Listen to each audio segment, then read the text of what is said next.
Estado de ebriedad y golpeaba a mi abuelita y mis tíos la defendían y se armaban las peleas entre ellos. Familia muy pobre, nadie de mi familia tiene estudio. Yo tampoco le echo la culpa a mi abuelito porque él fue criado en la calle igual. Entonces, mis tíos nadie tiene estudio. ¿Y tu mamá? Mi mamá, bueno, ella consiguió este trabajo y de allá nos ayudaba. Habían periodos que no, habían periodos que nosotros éramos de los primos los mejores vestidos porque ella nos ayudaba. De repente teníamos para la Navidad su regalo, pero de repente no.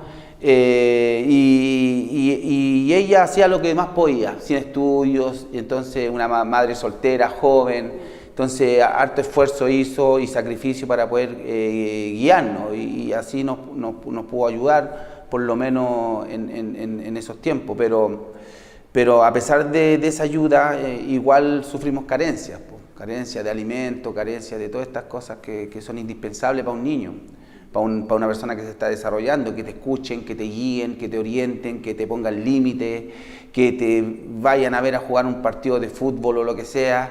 Eso no lo tenía en mi familia porque mi familia no tenía la herramienta. Entonces, quizá esa valorización que yo quería tener, que quería ser, no sé, pues inconscientemente pertenecer a un grupo, a lo mejor con las amistades lo encontré, que la valorización cuando llegaba con droga o cuando llegaba con cosas robadas, el flaco Cristian, llegó con esto otro, a lo mejor esa valorización, claro, la encontré en la amistad. Por pertenecer a un grupo. Por pertenecer, por sentirse valorizado, cogido. Y como te digo, no porque mi familia no me quisiera, sino porque no tenía la herramienta, se preocupaban como que no me faltara para comer, así como esos objetivos eran primordiales. Claro. Y Cristian, tú estuviste muchas veces en el Sename, entre que, bueno, algunas veces, fueron creo que 15 veces que entre que entrabas, salías. Sí. Ahora el Sename ya está un poco de moda, por decirlo así, porque ha sido muy criticado, de hecho, es uno de los principales acuerdos del presidente Piñera.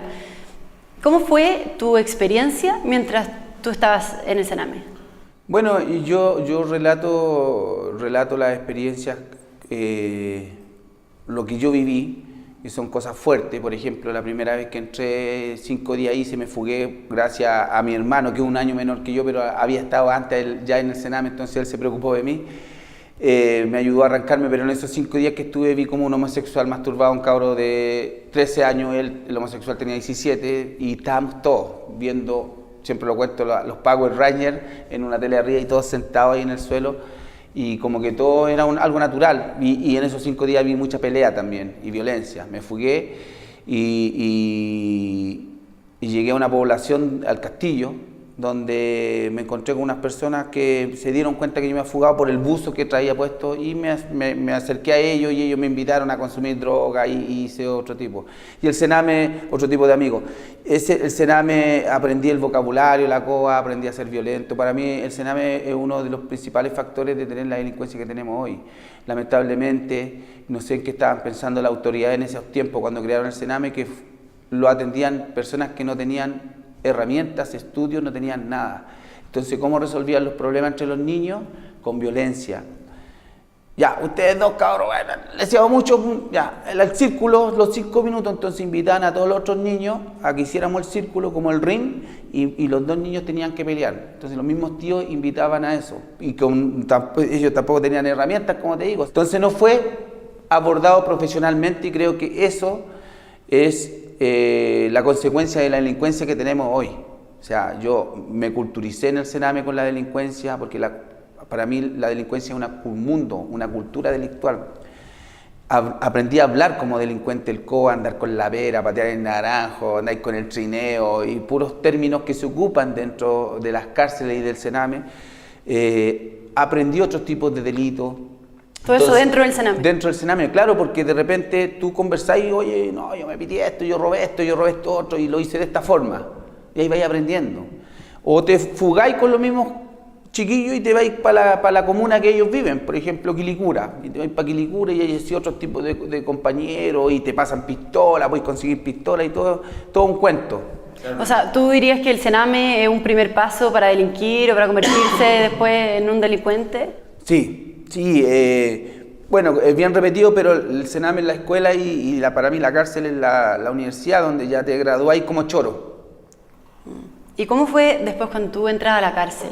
Porque, Cristian, yo tengo entendido tú, cuando delinquiste, entraste a casa, entraste a auto. Sí. ¿Cómo fue también el proceso cuando entras a la cárcel? Porque tú has contado varias veces que dentro de la cárcel te queman el cuerpo, recibiste más de 20 puñaladas, si no me equivoco. Sí. ¿Cómo fue el proceso ahí? Mira, entré en el fondo cuando uno está en el Sename, igual mira hacia la cárcel. O sea, oye, tengo un tío en la cárcel, tengo que vive en la galería tanto, tengo mi papá. Bueno, yo nunca no tuve ningún forma familiar. Mis familiares no son delincuentes, sí drogadictos, sí alcohólicos, sí violentos, pero no delincuentes.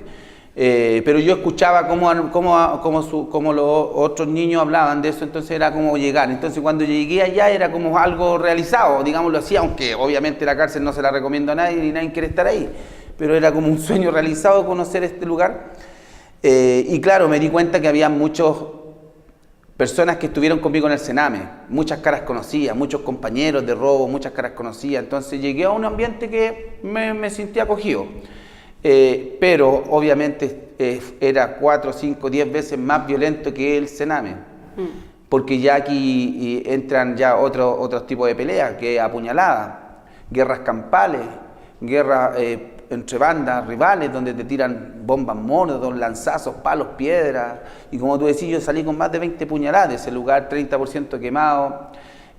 Producto de todo eso que se vive ahí, y las peleas muchas veces se arman por cosas muy básicas, por ejemplo por una banca para poder recibir a tu familia. Hay tan pocas bancas para recibir a tu familia, espero que eso se haya resuelto, que tenés que pelear por una banca porque obviamente tú querés, si tu familia viene caminando y hace la fila afuera, querés recibirla en un asiento, por eso tenés que pelear por un camaro. Un camaro son 2 palos que se ponen en la muralla y cuelgan sábanas en ese lugar, donde arman un cuadrado, un rectángulo, meten un colchón y ahí hacen la visita conyugal, y el camaro puede llegar hasta acá y aquí mismo tú estés con una banca conversando con tu mamá y adentro están teniendo relaciones sexuales. Entonces es un mundo súper violento. Yo fui torturado también por la PDI a los 15 años porque me pusieron la corriente, claramente por un robo que yo había hecho, pero a los 15 años que te ponga la corriente... para confesar. Claro, para confesar, porque el compañero de robo que yo andaba se había arrancado, no lo pillaron, entonces por eso me ponían la corriente para que yo dijera. Pero hay normas dentro de la cultura delictual, y una de las normas y reglas es no sapear, digámoslo así, no acusar a tu compañero, aunque te estén maquineando, aunque te estén torturando, no podís delatar a tu compañero. Entonces tuve que aguantar todo eso.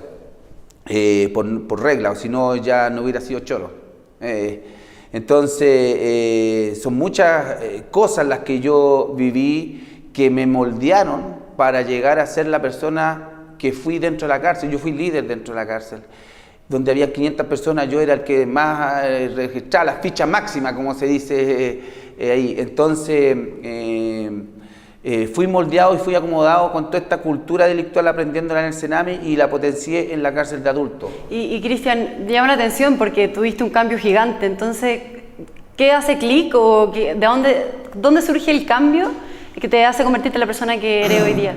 Bueno, yo hice 10 años en la cárcel, primero 7, fui en libertad, traté de buscar trabajo, traté de limpiar antecedentes, me di cuenta que los antecedentes no me permitían trabajar, entonces empecé a hacer ese trámite y volví a la cárcel de nuevo porque no pude, después de 1 año, 2 años, no pude conseguir trabajo. Y después de haber caído preso, hace 3 años más, conocí al cura, al padre Nicolás Vial, donde él fue la única persona, digámoslo así, en todo este paso, que me miró a los ojos, me dijo: ¿qué pasa contigo? ¿Quién eres tú? ¿Por qué estás acá? ¿Qué pasó? ¿Por qué consumes droga? En ninguna institución, o sea, yo fui torturado por Carabineros, institución, fui torturado por la PDI, institución, por el Sename, recién te acabo de contar lo que viví en la penitenciaría. Pasáis al juzgado, al juez, y el juez todo lo que digáis puede ser utilizado en tu contra, o sea, y cuando esta persona creyó en mí y hubo un cambio, ese fue uno de los hechos que pasó. Salí en libertad, lo busqué al padre, empecé a buscar, pero yo dentro de la cárcel probé la droga que nunca había probado, por ejemplo el crack, por ejemplo me inyecté a la avena, pasta base seguí consumiendo, marihuana y todo. Entonces ni siquiera me sirvió para desintoxicarme, y cuando yo llego a donde el padre, me consiguieron un trabajo y claro, conocí a mi mujer, salí, me enamoré, todo, y empecé a trabajar yo y ahí mismo empiezo, bueno, pasaron varias situaciones también dentro de este trabajo, pero al año recaigo yo en la fiesta de este supermercado, era un supermercado, hicieron una fiesta como de aniversario y ahí con un par de tragos en el cuerpo me meto al baño y estaban jalando cocaína y empiezo yo a jalar y empiezo a recaer de nuevo. Nace mi hija y yo empiezo a fumar, a consumir.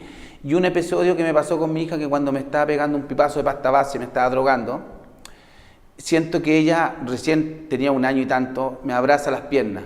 Entonces al abrazarme las piernas yo la miro y ella me mira para arriba así como diciendo, ¿qué estás haciendo? O sea, y yo en ese momento me arrodillo y le pido a Dios que me ayudara a salir adelante, que la droga no me permitía cambiar. Ya había dejado de delinquir, pero estaba consumiendo droga, nunca había hecho un proceso, un tratamiento. Entonces ahí llorando, mi hija llorando al lado mío porque estaba llorando yo, ¿cómo se llama? Me acuerdo del padre nuevamente, que obviamente pensaba yo que iba a estar enojado por todo lo que yo había fallado, porque me había conseguido este trabajo y yo fallé en el fondo después. Aunque en el año que estuve bien salí dos veces mejor del supermercado, mejor trabajador, en el año que estuve bien, pero los últimos 6 meses fueron... Y esos hechos provocaron en mí este cambio. Y yo hablé con el padre, que pasó otro hecho más, cuando fui a ver, cuando vi al padre en esta oración, lo fui a buscar a la casa, dispuesto a que me retara y que me zamorreara quizás, pero todo lo contrario. Me abrió la puerta, me acogió, me sonrió y me abrazó, me dio para comer, para dormir, de vestirme, todo.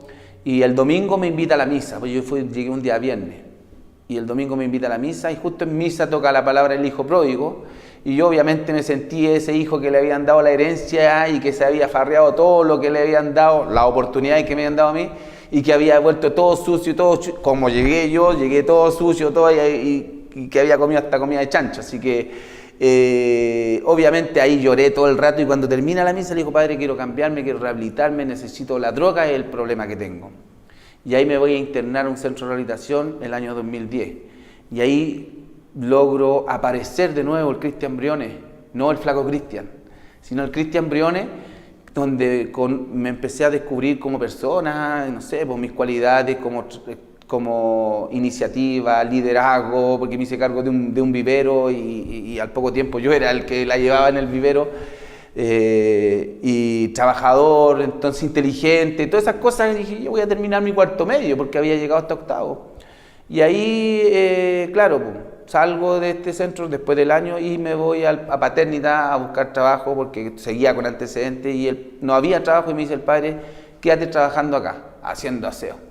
Y ahí empecé yo a hacer una carrera, empecé a sacar a mi cuarto, seguía haciendo aseo, pero después empecé a hacer charlas. Entonces dentro de las charlas me agarró un Ceremi de educación en ese tiempo, Alan Wilkin, y le pido una beca.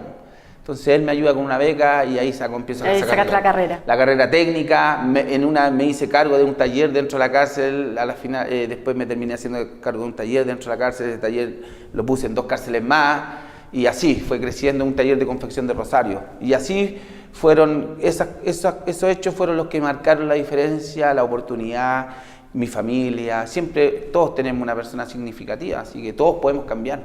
¿Y qué crees que es lo que se necesita y lo que es clave para que una persona cambie? Y sobre todo, para que un niño que puede tener 10 años y que está ahora en la misma situación que estabas tú hace unos años atrás, tiene que hacer para poder salir adelante, para definitivamente salir adelante, quizás para evitar las situaciones que tú tuviste que pasar y vivir, y poder, no sé, hacer una vida normal, sin delinquir y salir adelante?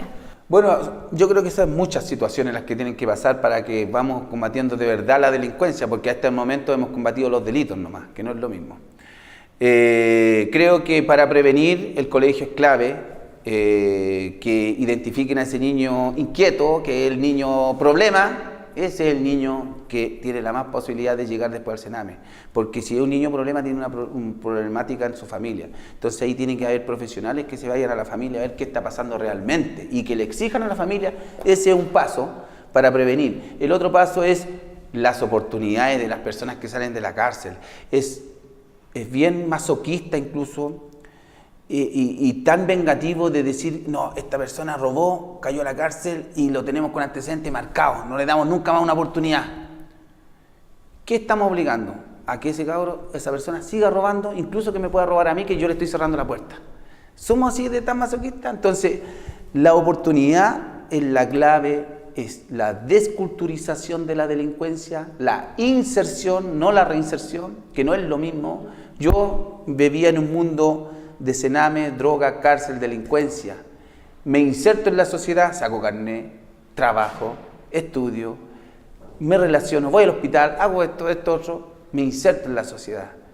Cambio mi forma de hablar, no es lo mismo alguien que estuvo, alguien que nunca ha estado. Entonces, eso es lo que pienso yo y creo que esa es la forma de cambiar este tema de la delincuencia, los niños, el cename y todo eso. ¿Y qué es lo que falta? ¿Cómo cambiar la vida de un niño? ¿Cómo tocar a una persona para que cambie? Porque tú siempre dices, o sea, uno no nace delincuente, no están en el ADN. O sea, faltan oportunidades.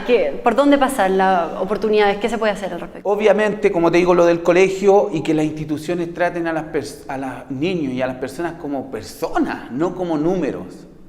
Cuando el padre me escuchó, cuando el padre me miró, yo hice clic. ¿Por qué no los miramos a los otros? ¿Por qué en vez del juez de decir, oye, déjame hablar, ¿por qué está pasando? Hay muchas personas que llegan por esto por droga, consumen droga, y yo empecé consumiendo pasta base y de ahí me empecé a robar. O sea, con cualquier miedo robando un espejo de micro, para fumar un papelillo de pasta base. ¿Quién sabe quién nace sabiendo robar? Entonces, si que miramos también a la droga, a la adicción como enfermedad, también tenemos que, ahí hay mucho que hacer también. Entonces, hay hartas cosas que tenemos que hacer como sociedad y para dejar un mejor futuro a nuestros hijos. Y estamos inventando rejas, cárceles, y nos encerramos nosotros, y eso no provoca nada, no provoca que baje la delincuencia, peor aún, hace los delitos más violentos. El mejor ejemplo es los robos de auto, el portonazo. Yo cuando era delincuente robaba el auto chapeando la llave con una ganzúa o quebraba el vidrio con una bujía sin que nadie me viera en la noche, conectaba los cables y me llevaba el auto, si es que lo necesitaba, me llevaba el auto. La seguridad inventó la llave, que sin esa llave no parte el auto, o la huella, si la huella no parte, o podéis conectar los cables, pero el cortacorriente te lo corta más allá el auto y se va. Entonces, ¿qué pasa? Se transformaron en portonazos. ¿Por qué? Porque el delincuente sabe que si no está la llave no va a servir nada, entonces te tiene que quitar la llave. Entonces, ese es el mejor ejemplo de que la seguridad, que llevamos 40 años invirtiendo en seguridad, 30 años, está provocando esta delincuencia que tenemos ahora. Faltan oportunidades para cambiar vidas. Esa es la clave. Y Cristian, cuéntanos un poco de lo que hace la Fundación Dimas. ¿Qué es Dimas? ¿Qué busca? ¿Cuál es su objetivo principal? Bueno, Dimas, obviamente, y esto siempre digo, no es por Luis Dimas. Dimas es por el buen ladrón que murió con Cristo. Entonces, el que se arrepintió ahí, que fue el primero que entró a los reinos de los cielos, un ladrón, por eso se llama Dimas. Y Fundación Dimas quiere buscar esa oportunidad, entregar esa oportunidad, una oportunidad real, donde nosotros estamos pidiendo a las autoridades de gendarmería y a las autoridades de gobierno, que en el fondo, y lo digo, están trabajando harto, sobre todo la autoridad de gobierno, con el tema de dar oportunidades, de la inserción y todo, y los felicito por ese aspecto. Pero nosotros estamos buscando un espacio dentro de la cárcel que nos facilite gendarmería para trabajar con un espacio católico, donde la religión cambia contexto dentro de la cárcel. Existen los evangélicos, y dentro de un pabellón evangélico no hay peleas, no hay estoques, no hay droga.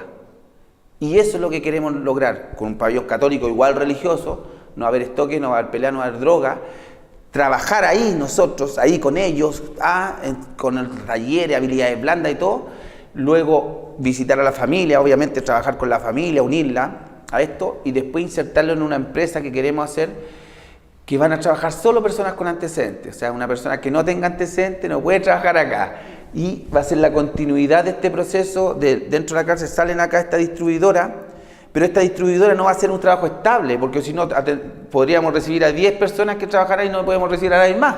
No, esto va a ser una distribuidora tipo escuela, donde van a trabajar pero van a aprender a ser responsables, a trabajar en equipo, a hablar de mejor forma, a cumplir las metas, A ser líderes también. ¿Ah? A ser líderes. A ser líderes positivos y ocupar toda su experiencia y todo lo que nosotros les vamos a enseñar para que después se inserten en una empresa externa donde queremos que lo reciban y comprometer a estas personas, a los empresarios también a que puedan... ¿Y qué es lo que necesitas para la fundación? ¿Qué es lo que necesitas para que quizás la gente que está escuchando la entrevista pueda aportar o dónde tiene que meterse para saber de Mira, Dimas? nosotros somos una fundación bien nueva, pero hemos avanzado un montón. Toda organización y los fondos que existen te piden un año de antigüedad. Nosotros todavía no tenemos ese año, por ende no podemos postular a ningún fondo. Entonces yo llevo 8 meses sin sueldo y trabajando y me tengo que pasar la micro y me tengo que pasar el metro para llegar a las reuniones y a todo. Y creo que igual es injusto que uno esté trabajando para la sociedad. Pero las reglas son esas, pues tenéis que tener el año. Ya teniendo el año nosotros podemos cumplir, así que no sé, pues quiero invitar a la gente a que nos pueda ayudar colaborándolos mensualmente, haciéndose socio, dando unas lucas mensuales, porque además tengo 4 voluntarias que trabajan 4 meses con nosotros y también están en la misma situación. Entonces, invitarla a que se sumen y tengo una cuenta corriente del Banco Vice acá que la voy a dar por si es que... Entonces, 15-01324-9 Fundación Dimas, que en el fondo nos sale, la razón social es Fundación de Beneficencia Pública de Rehabilitación y Reinserción Sociolaboral. Eso es lo que va a salir, el Fundación Dimas es nombre de fantasía.